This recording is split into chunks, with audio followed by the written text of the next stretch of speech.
to the reality check. April 10th, 2020.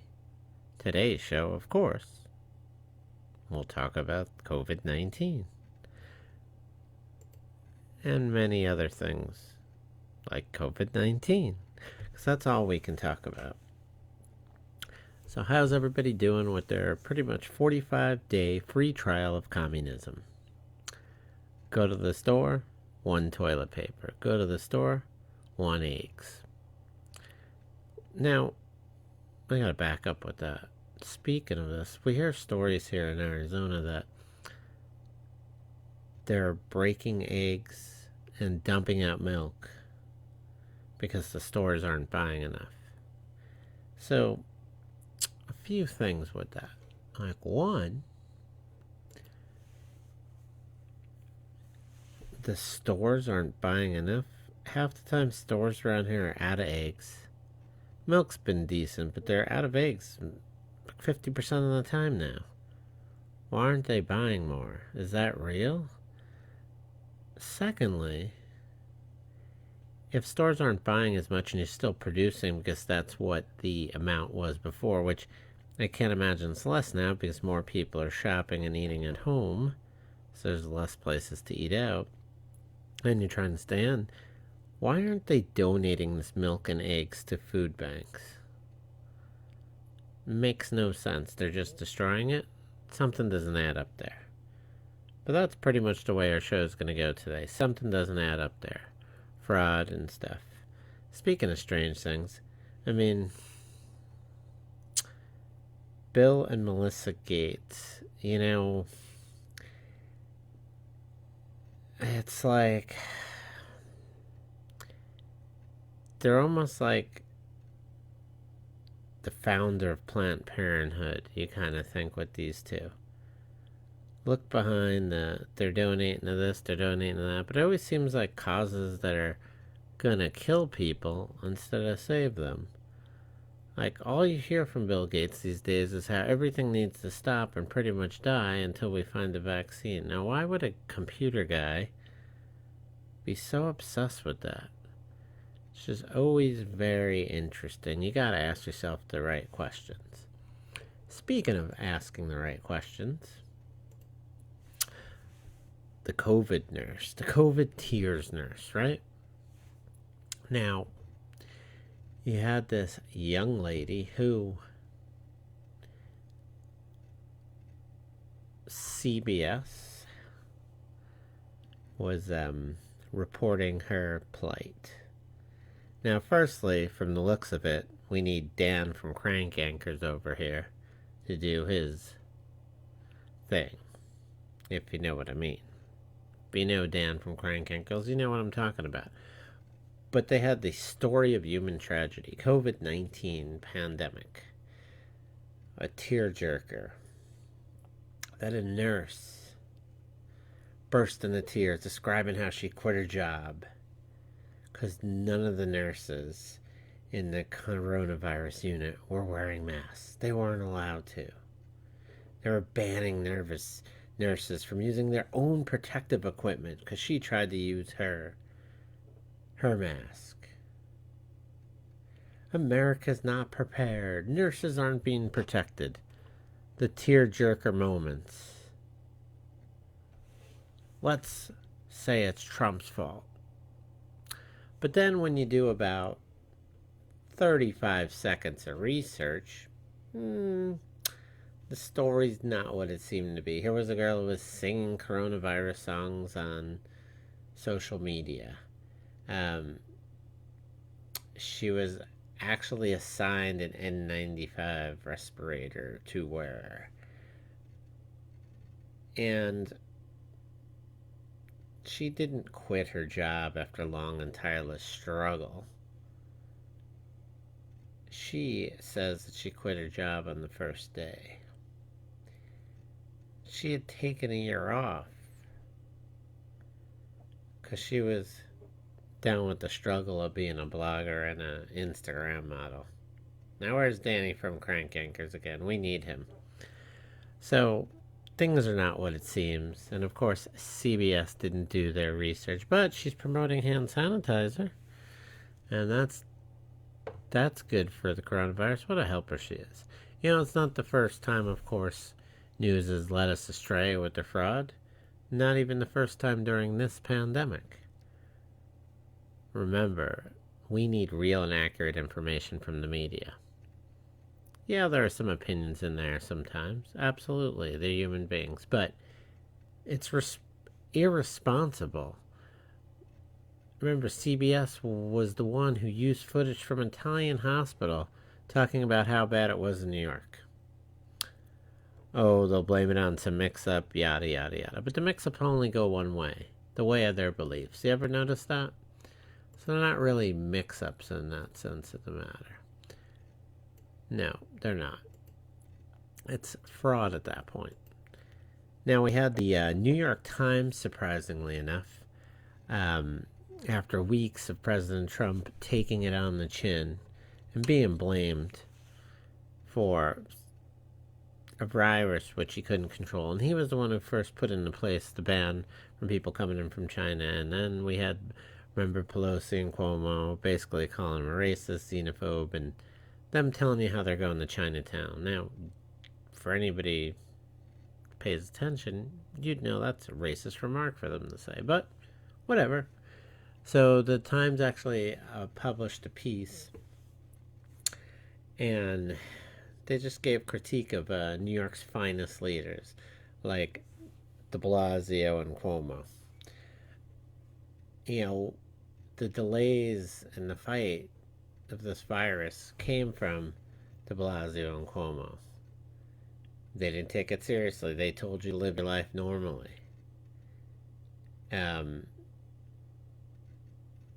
They said that they were going to take action right away in March, like the 1st of March, where,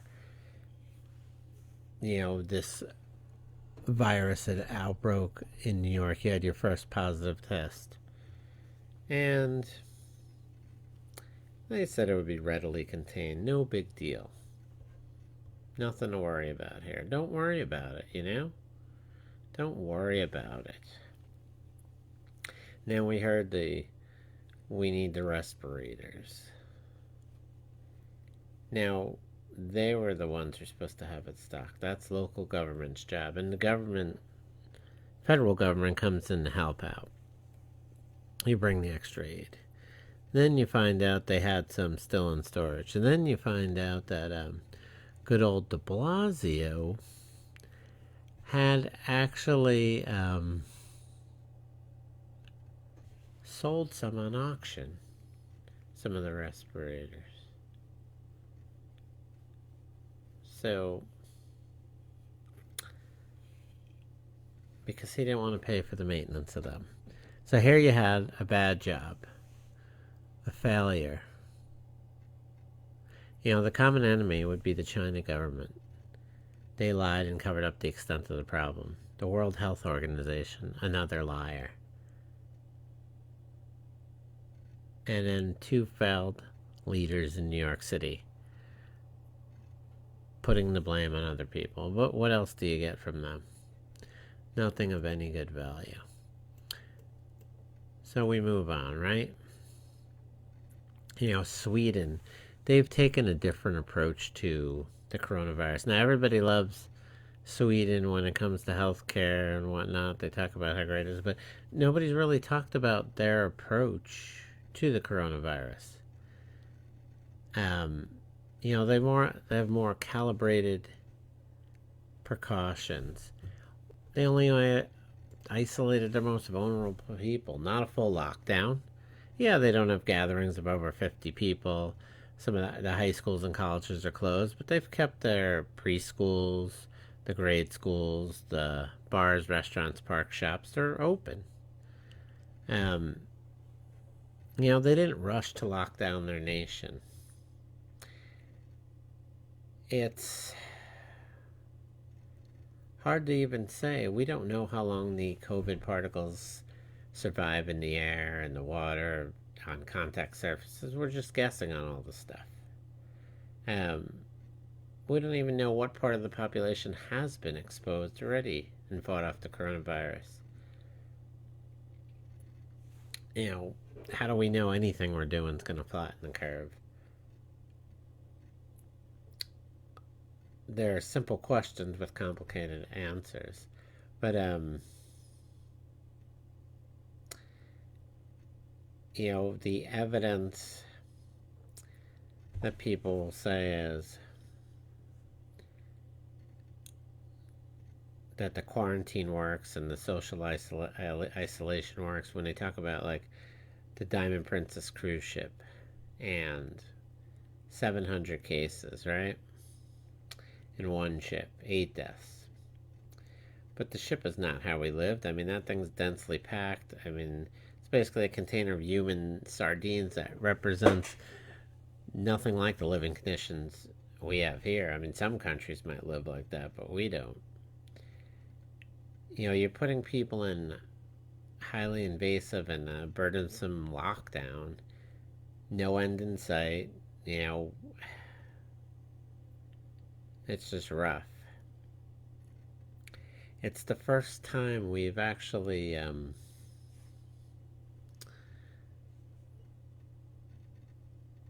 like Sweden's doing what we normally do. We usually separate the sick and keep them safe and keep them quarantined.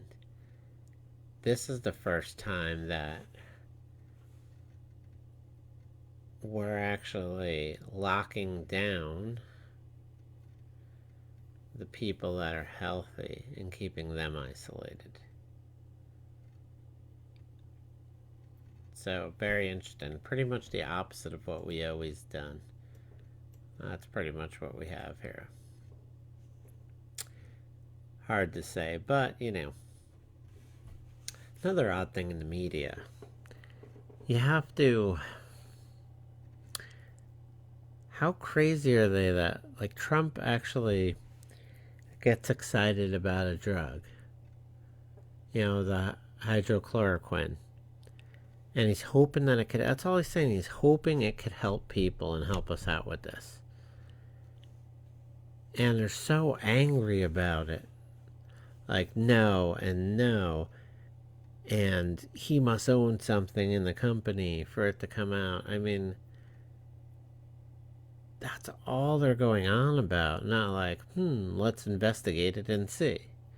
It's not like it's some off the street drug. It's not like he's saying crack will help out with corona. This is a medicine that we've had around for years that saved many lives at a cheap rate too. So it's not like you're saying, oh, here's something that only the rich could get. It's something that most people could afford to get, like $5 a treatment, be taken care of for $25-30. And yet they're so mad about it. You gotta ask yourself, why is that? Think about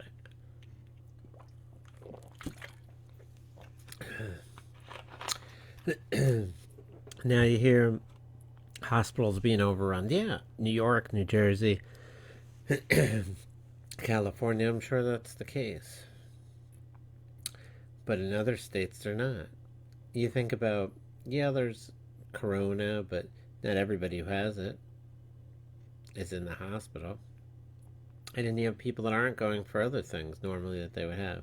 Surgeries, procedures, being sick, just minimally sick. They're staying away from the hospital because they're scared, and rightfully so, that they're going to get sick, and they were told to stay away. So you have some states, like maybe Michigan, even here in Arizona, where workers are getting less hours.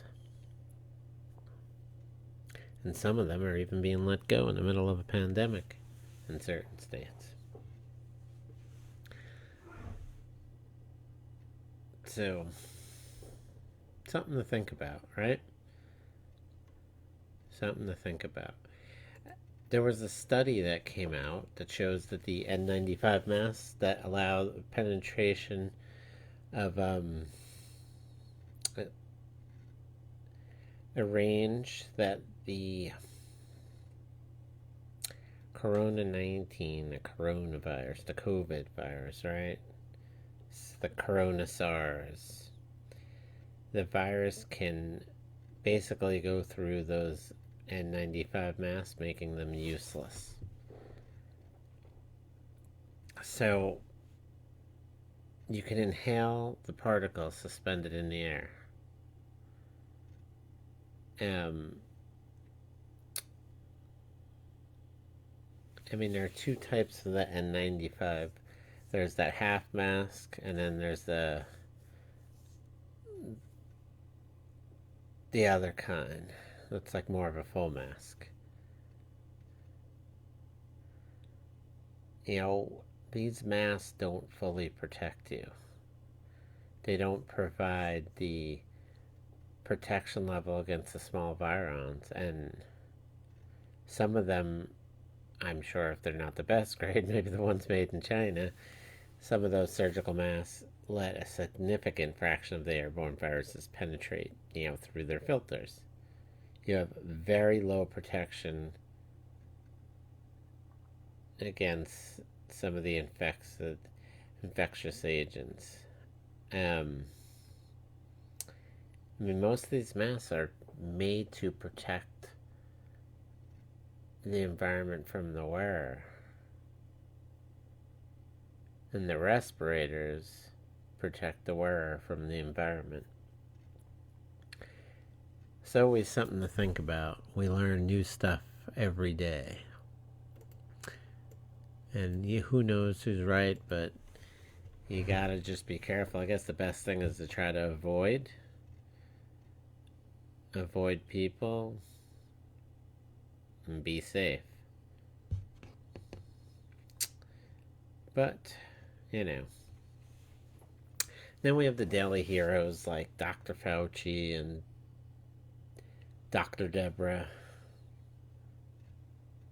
Dr. Deborah and Dr. Fauci, all of a sudden they're these intellectual giants. How many times has Fauci been wrong? He's already redid his models and his projection on this disease. His numbers have been nowhere near in check.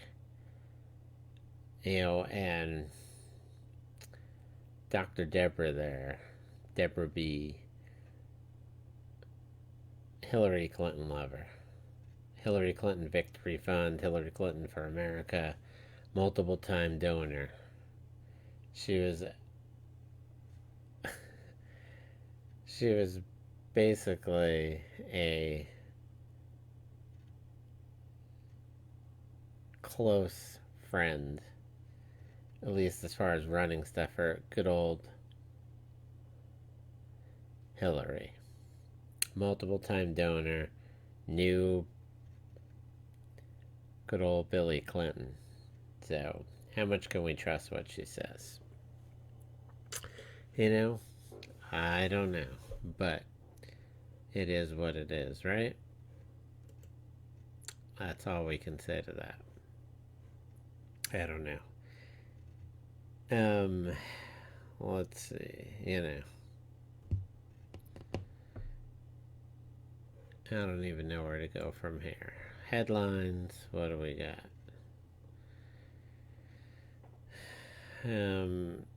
Military, obviously, corona breakouts there. Obviously, people living on ships and that stuff have more.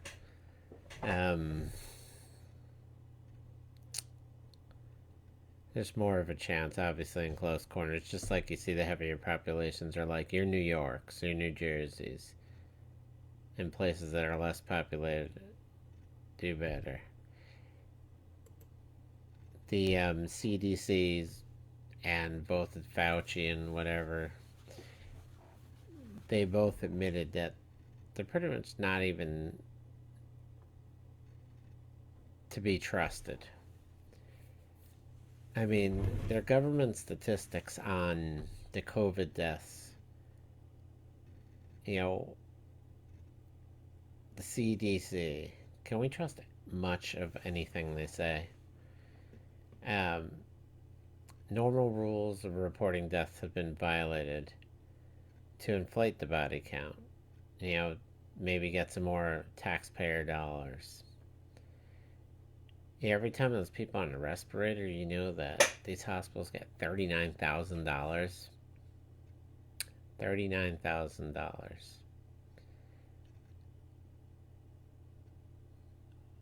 I mean, just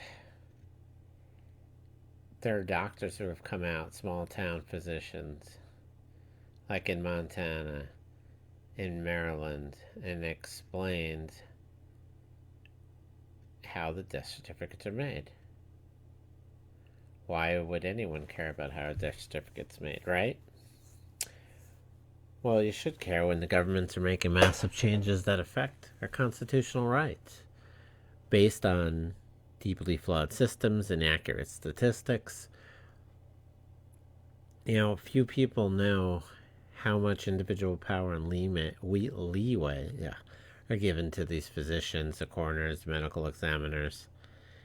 I mean, you see this a bunch of times where they have to change death certificates to get an investigation on something because these people just made assumptions not really based on fact. And there lies the problem.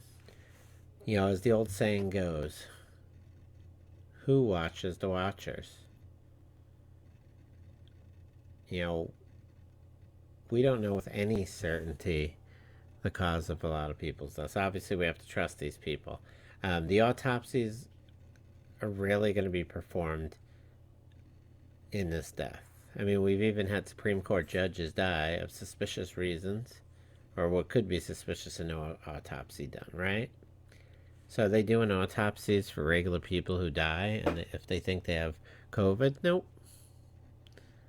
I mean, a lot of it's based on assumptions, or what they say is an educated guess. But those educated guesses go unquestioned. So, are you really getting an accurate count?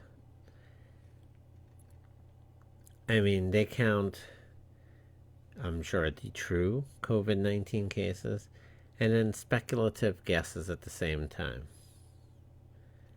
Oh, maybe you died of something else, but you had COVID. Well, it becomes a COVID death. I'm sure it happens a lot. They just make a guess. But it's in their financial best interest, actually, in this case. Even without testing some of these people, they haven't been tested and it's called a COVID death. How do we know it's not something else? Is it the underlying cause? Is it one of the causes? Or is that the reason why they died?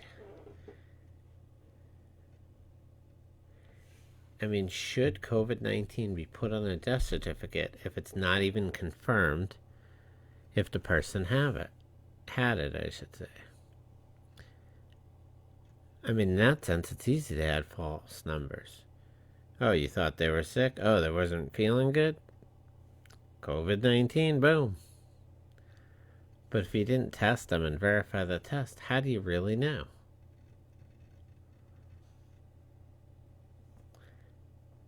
And you gotta understand, these people need their numbers to get up. How many of them said over 2 million Americans would die? Then they changed the number to 200,000. Then it's like 60,000.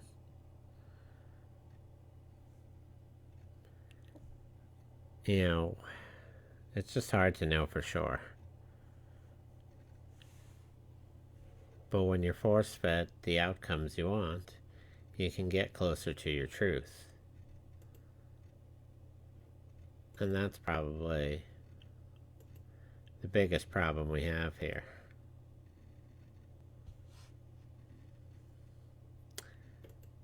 Now, I mean, I think that's the biggest thing we have here. Who's watching the watchers? As we head into election season, we have to say the same thing. Who's watching the watchers? When you have people that are consistently trying to weaken the voting laws, don't want voter IDs, and want people to be able to do only mail-in votes. I mean, you might as well make it like the MLB All-Star Game, where you can vote as much as you want. And we still see, getting back to the COVID-19, we still see people throwing their protective gloves where other people have to touch them. Trash everywhere. You see two people, they each put on a mask, and they're not even paying attention where they're going, they pretty much bump into each other.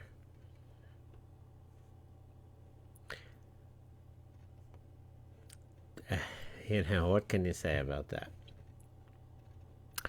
So, here's a story, not really a funny story per se, but a Portuguese flagged ship. Um, it was in international waters, and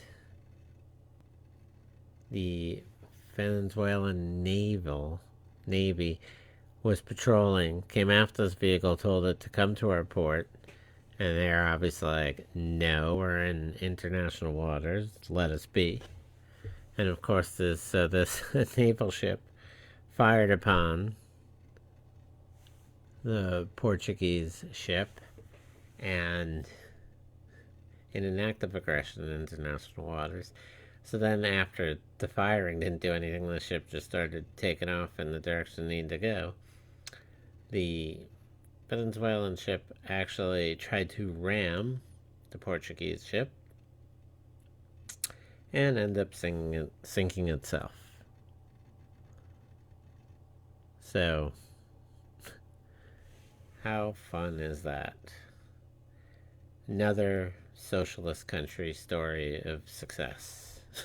Your naval ship attacks a peaceful vessel and ends up sinking itself for the most part. Doesn't get any more socialist failure than that. Although we're on our own socialist experiment here. Hopefully we get this sorted out soon. You know, the damage that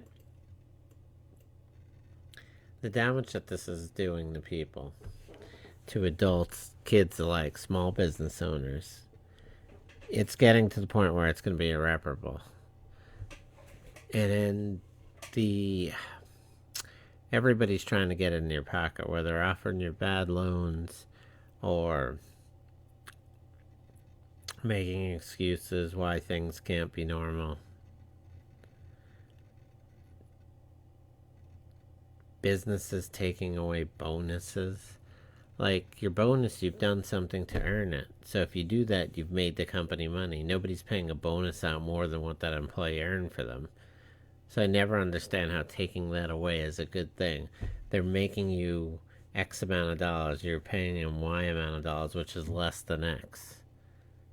If they can continue to produce that, you paying them out is still profit to you and gives them more money and more incentive to work. So it makes no sense that companies are already dropping bonuses. It's not something you're getting for free. So you're basically telling somebody, yeah, work like crazy, and then we're not going to reward you. It just makes no sense. And other things you see around, the going out of their way to lock down stuff for extra time, like City of Mesa having certain places it's going to be closed till October. What sense does that make? We don't know how it's going to be then. We don't know how it's going to be. Schools being shut down for the rest of the year. Like, why do we need to make that decision yet? We could have, even if the kids go back to school for the last week of school, I think it would be good for them. See their friends, get some normalcy in their life, maybe be able to be with their teachers for a little bit to get caught up on things they'll need for next year. But that's all been thrown away already. We don't know. Maybe things don't look likely, but they should still have that chance. To throw it away so soon at the drop of the hat, it's like all the liberties we're giving up today in society. At the drop of the hat, we've pretty much given up everything and let our government had so much power. What's the reason for it? Yeah, this is bad, people are dying. But we have many sicknesses every year that have bigger death tolls. And we don't lose 60 to 70% of our liberties for it. What's different here? And remember, once you give this power up, which we gave up, you know they're going to want to do this again. So maybe next year there's another sickness and we're going to have to shut down the country again. And well, these businesses aren't doing good, so we're going to have to take them over. We're just here to help. We've all heard this before in other countries. So until next week, have a great day, and we'll see you soon.